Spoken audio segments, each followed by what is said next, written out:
and the Honda Indy 200 presented by the 2025 Civic Hybrid, and it is beautiful. We had some rain yesterday, interrupting part of first practice. Clean and green this morning, and it's time to set the grid for tomorrow's IndyCar round. As McLaughlin now on reds, up to speed and tracking really well to himself, up 3/10 at the exit of turn one. That would put him solidly in a high 105 range, which was the quickest lap turned by Pato O'Ward in practice two. So based on the timing, most of these drivers are going to get 2 push laps on the red sidewall tires.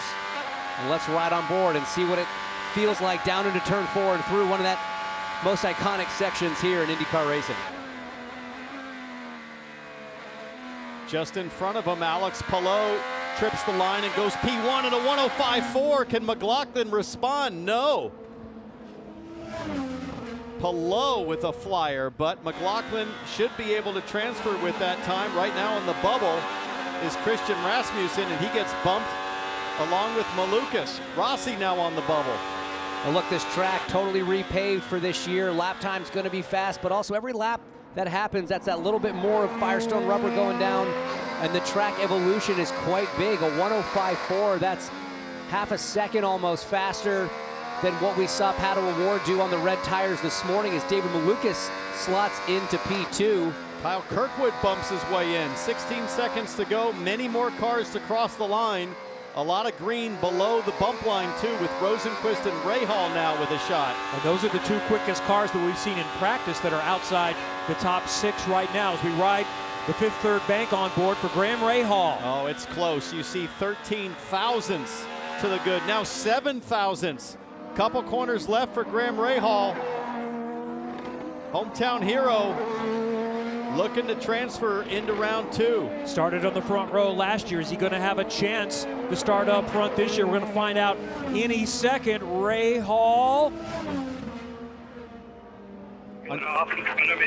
Yeah, unfortunately, I think that was either Rosenquist or Malukas dropped a wheel. It was Malukas, and if you're Graham Rahal, all you see is dust coming over the hill. It's a blind corner, and I think he had to pedal it. Meyer Shank not advancing with him, but advancing with his new teammate, David Malukas, slotting there second behind Alex Palou. Rossi continuing the great form we've seen out of him so far this weekend. McLaughlin, of course, we've mentioned Christian Rasmussen, and then Andretti Global getting Marcus Ericsson in. All right, we're getting down to serious time for Group 2 in round 1 to advance. Christian Lundgaard started in the Firestone Fast 6 last year. Already his teammate, who started second last year, Graham Rahal, out. Did not advance. We have some Penske's on the outside looking in as Romain Grosjean goes to the top for a moment, but everyone still has at least 1, if not 2 more laps available. There's Lundgaard going to P1. 105.9, still about half a second off what we saw. Lundqvist to the top. That's big at a 105.8. Here comes Will Power. The qualifying king. He's barely tracking to get into the top 6 right now. 1 corner left to go. Turn 9, decreasing radius, turning well, braking, blind over the apex, hard on the power. Rinus VK's on the bubble. Does Power push him out? He does. Power to P6. Power gets 1 more lap. 25 seconds left on the clock. Colton Herta just started a lap. Now Christian Lundgaard's on the bubble as Marcus Armstrong goes to the top, a 105.5. And he essentially matched what Alex Palou did in Group 1. And still has a lap to go, and it is trending even better. Armstrong on an absolute flyer right now. Herta kind of keeping pace as well, a couple thousandths up. Newgarden just barely got to the line. He'll get 1 more. Grosjean was very close. I don't know if he gets another one or not. Time expired just as he was getting to the line. This will be it for Lundgaard. Lundgaard bumps his way back into P3.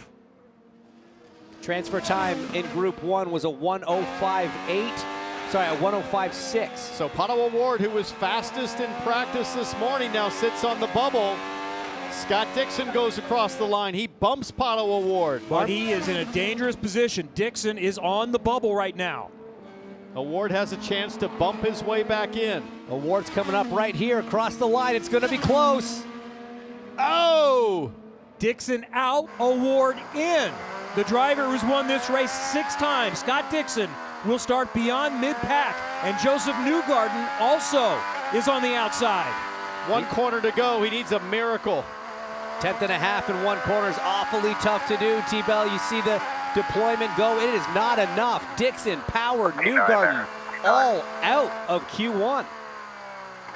David Malukas and Christian Rasmussen to advance. Very impressive.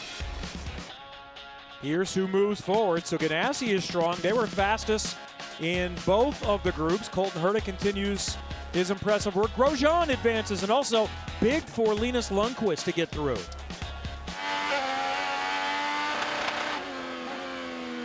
That's how you know you got a good run out of 7 into 8, all over the limiter, deploying the last little bit of energy. Rossi across the line, a 1:05.7. That's competitive. That's on par with what we saw. 2/10 off the best time we've seen. Right. 4/10 off of Alex Palou, who goes 1:05.3. So Alex Palou once again on pace as Malukas fighting his way, looking to transfer. He looks quick enough. 3/10 to the good right now with Pato O'Ward on the bubble. This is a good lap. Great lap from David Malukas up to P3. Just watching the kind of body language of these race cars, you can see that extra weight in some of these sections. Pato O'Ward lifting across the line. He slots in. Currently P2 to Palau, half-tenth behind him. To P2 to Palau, half-tenth behind him. And he's done. So Pato O'Ward pulls into pit lane. That's the best he can do. That should be good enough to advance. All you need to be is in the top 6. Here's Rasmussen, who was second quick on the primaries. What's his first lap on the alternates? Not good enough to advance. He does move up, or to get into the 6, but he moves up a little bit to 10th. Ericsson got across the line just short of transferring. He does have another lap. He's trending slightly to the good at 10th up. All the cars behind him. Christian Rasmussen's the closest. Now McLaughlin, who's down in P12 right now, hundredths away. Colton Herta is going to take the checkers now. He is not going to get an extra lap. Where is he? So far he is safe. That lap is no better. Herta is done. Grosjean was the last to go across the line. He will be the last. He could have been the last to take the checkers, but he also was in pit lane. So Rossi's on the bubble. Ericsson and Rasmussen threatening. Ericsson looking like he's quick enough to bump the Arrow McLaren driver from the fast 6. 1 corner to go. Going the right direction, a little bit wide there in turn 9, but the exit seems good. That should be enough, and it is. McLaughlin is slot into 7th position. He goes no further. Rossi now down to 8th. Does Rasmussen have what it takes? He does not. And Christian Lundgaard will be the last car across the line. He's over a quarter second behind the target. Does not look like the Hy-Vee Honda is going to be advancing today into the Firestone Fast 6. Nope, trending in the wrong direction. It's not going to be good enough.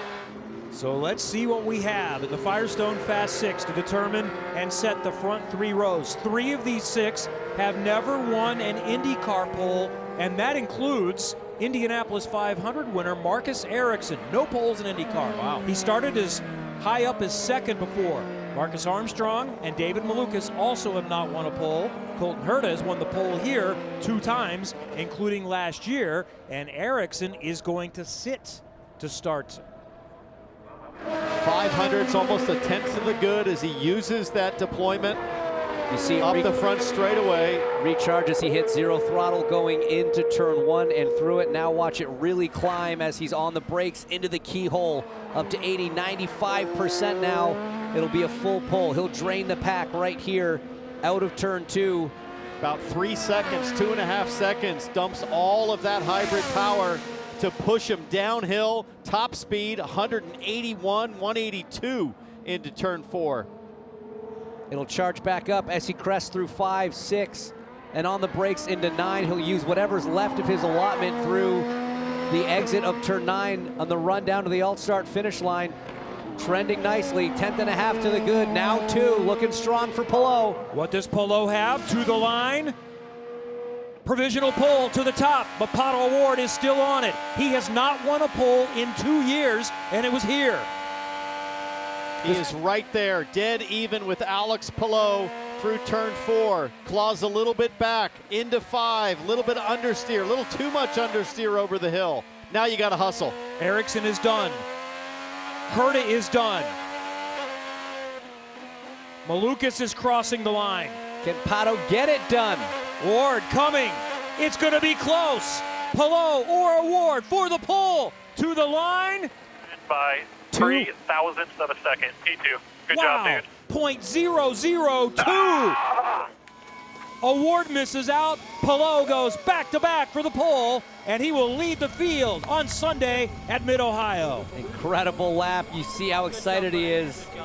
We know Maximize is so important. He sat on the pole in Monterey. He won in Monterey. He sat on the pole now here by 2 thousandths of a second. We know how important starting position is right here at Mid-Ohio. 26 out of those 41 from the front row. How important was this one? Oh, it was huge. It was huge. Thank you, boss. Yeah, I mean, we knew we had a really fast car. We knew we were also in a disadvantage with the 5 on the tires because he did one lap less in fast 12, and we didn't want to risk it. But car's been awesome. The number 10 Ridgeline car is going to look good on the front row, and it's nice. I mean, it was nice 2 weeks ago, so we wanted to repeat. Do you feel like the way you executed the hybrid, this being the first time you've qualified with it, made difference? I don't know. We'll need to check data, but yeah, I've been super comfortable. HRC has done a tremendous job over the off-season, and I think that we are as ready as we could be with the time we had. So yeah, hopefully. I mean, it's a first pole on a hybrid era, so pretty happy about that. Hi folks, Lee Diffie from NBC Sports here. If you truly enjoyed what you just watched, you can get more news, interviews, and highlights by subscribing to the Motorsports on NBC YouTube page. You can get it all, so go for it.